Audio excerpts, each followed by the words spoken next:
కొమరంభీం జిల్లాలో 3 రోజులుగా ముప్పతిప్పలు పెట్టిన ఏనుగు మహారాష్ట్ర వైపు వెళ్లింది. పెంచుకొలపేట మండలం మురళీగూడ్ నుంచి జిల్లేడు మీదుగా ప్రాణహిత నది తీరం దాటింది. ఈ సందర్భంగా నది వైపు వెళ్తున్న ఏనుగును స్థానికులు వీడియో తీశారు. ప్రస్తుతం మహారాష్ట్రలోని గడ్చిరోలి జిల్లా చెట్రవన అటవీ ప్రాంతంలో సంచరిస్తోందని అటవీ అధికారులు చెబుతున్నారు. ఏనుగు సరిహద్దులు దాటడంతో అధికారులు సంతోషం వ్యక్తం చేస్తున్నారు.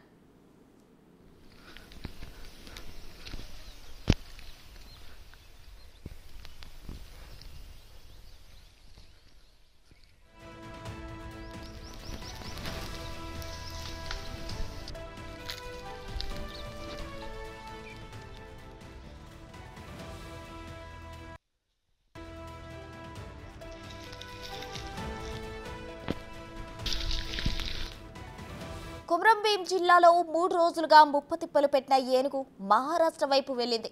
పెంచుకొలపేట మండలం మురళీగూడ నుంచి జిల్లేడు మీదుగా ప్రాణహిత నది తీరం దాటింది.